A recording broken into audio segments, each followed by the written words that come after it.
Hi everybody, by way of a little different servicing video this time, we're going to look at servicing one of my dad's locomotives. Now this is an LBSCR K-class, a very capable engine and usually a very good performing model.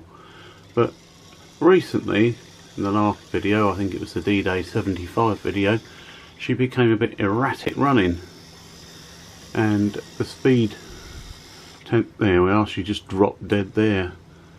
I didn't touch the controller and she just suddenly just stopped. So what we're going to do is open her up,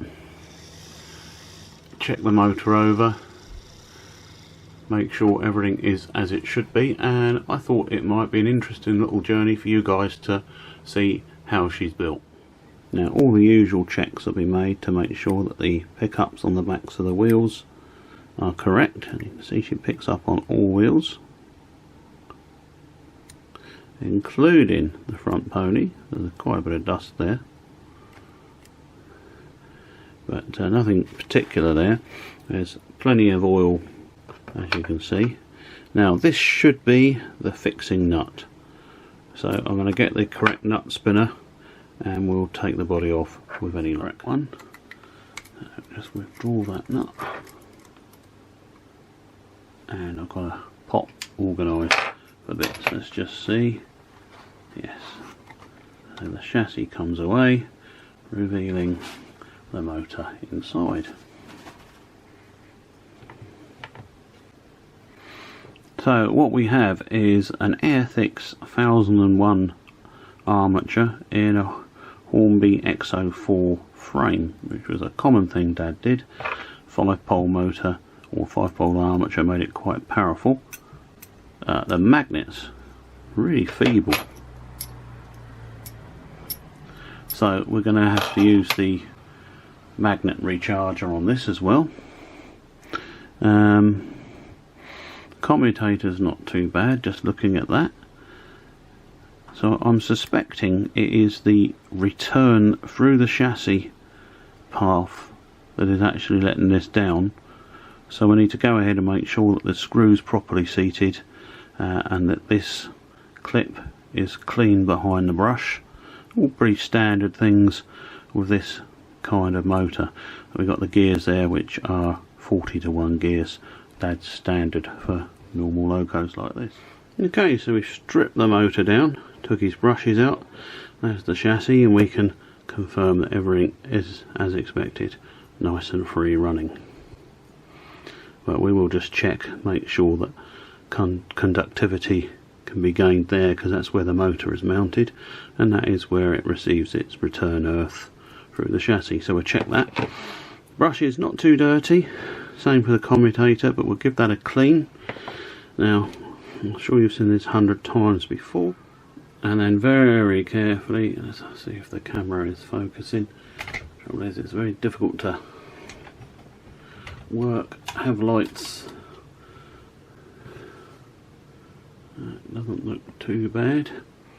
Just with a fine needle between the commutator segments, scrape through, and anything that's there put on the cloth, and do that for each of the 5 commutator segments.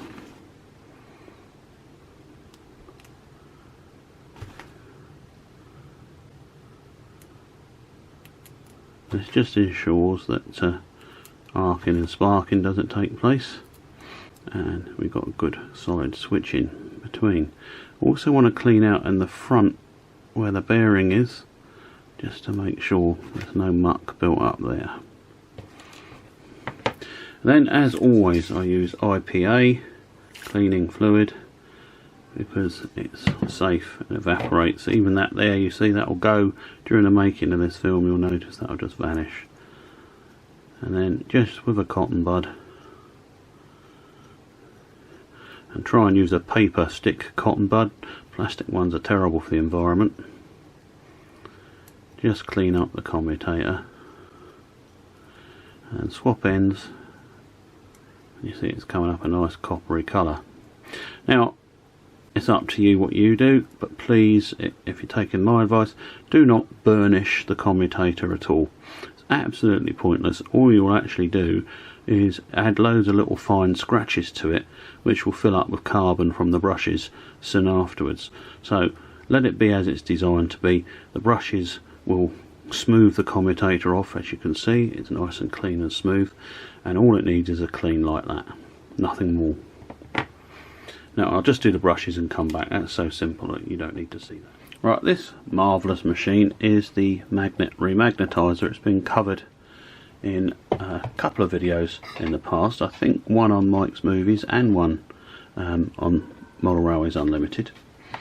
So what we need to do is ensure that this magnet is nice and powerful, and that means that when you introduce current into the armature, it can react against a nice strong magnet. You get efficient running, less current, less heating, and all round more power. So we establish first of all which way north and south is. Now when you turn it over, this is the south pole of this magnet, and you turn it the other way, you see the needle on the compass changes. That's saying it's the north pole. So we need to introduce it with the north pole in between these two. When you charge these magnets, you shouldn't take them out of the motor, because if you do, as soon as you take the magnet away from the charger, it will start to lose charge until you put it back within the frame of the motor.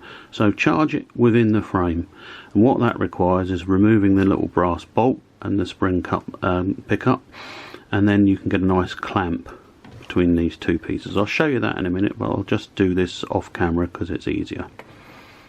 Okay, so the motor is now between the two poles of the charger.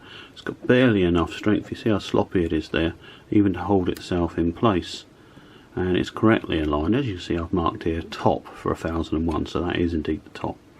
So I'm just going to press the button for a few seconds. You'll see the green light come on. And again. And straight away, it's stuck solid between there. So it's regained all its power that it had lost. So we'll just give it another quick blast. And that is the motor recharged. Just make sure now, if you remember before the top was north, it still is on the compass. Let's just get the compass in shot so you can see. So the top of the motor is this part. And I'm going to hold it there. Hold on. It's getting very awkward. So the top was north, and as you can see it still is, and when we turn it over, the bottom is south. You see the needle moving, the red part of the needle is north. So that is now fully recharged, super strong, just what we need. So I'm going to put it back together. Just before reassembly, let's see if this will focus up. This is the spring clip off the motor. Just get a bit of wet and dry, and on each place where it touches onto the brushes, just polish it up to ensure there's a good contact between the brush arm and the brush, because it can be sometimes as simple as that causes erratic running. And the same can be said of the brushes themselves. You want to polish inside there where the brush arm presses. I'm going to do all that all off camera. So motor's now reassembled. Say nice super strong magnet that can support its own weight now, whereas before it was very weak. We've polished the brush spring. Under here as well is important, where it makes contact under the screw and against the brushes, both sides. That's the insulated one. So obviously the little leaf that goes in there, that needs to be polished to make sure it's also clean. Now at the start we mentioned the motor securing screw and the fact that that needed to also be cleaned. So I shall give it some IPA and a good clean up with a cotton bud, and also drip some IPA into the thread there. Now on the other side, what Dad did on the other side of the tube, I don't know if you can see, under the wire there is a nut, and that's what it bites into, and that's soldered onto that tube. So that looks a good solid connection, so that shouldn't be a problem. So we have reassembled the motor in the chassis. We made sure to clean the underside of the fixing screw where it presses down on the lug of the motor, because this is an important earth connection between the chassis and the motor which it requires. We also clean the end of the screw and the nut that I showed you under there. You can see the bolt now sticking through just like that. So we should now have a good connection from the chassis, from the wheels that go through the axles there. If not, what we could do is we could clean out all the old oil there, maybe even use a tiny drop of electrolube oil to clean it, to make sure we're getting good connection between the wheels and the axles into the chassis, because that's the only way it can pick up. But we'll just test this now and see if there's any different. So let's give it a try. Oh, that's better. So it looks like that little bit of work has fixed it. Everything now appears to be running evenly, and it's not suddenly cutting out. It's even capable of quite a nice slow crawl. And this is without the body on, which is most of the weight. So the fact that it's performing like this already is a very good sign. Right, so everything indeed did look fine. So I'm about to just clean the wheels. I'm going to use a connection there, which is the chassis connection, and there, which is the hot side of the wheels. And we're going to give the wheels and the backs of the wheels, where they run on the pickup strips, a bit of a clean. IPA and a cotton bud, once again of course.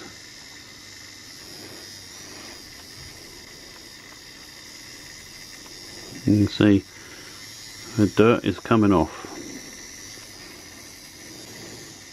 The railway modeller's curse. Where does all this dirt come from? Okay, so that's a good amount of muck removed from the wheels. So that's the hot side, not the earth side. And what we could do, just as a final check, is individually check each wheel to make sure it is going back through the chassis. That one's no problem. Same for that one. Same for that one. I reckon this locomotive is good to go.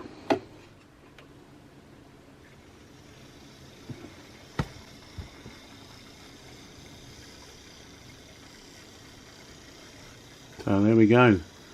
She seems absolutely fine now. Don't know if she'll stall on the points. Nope.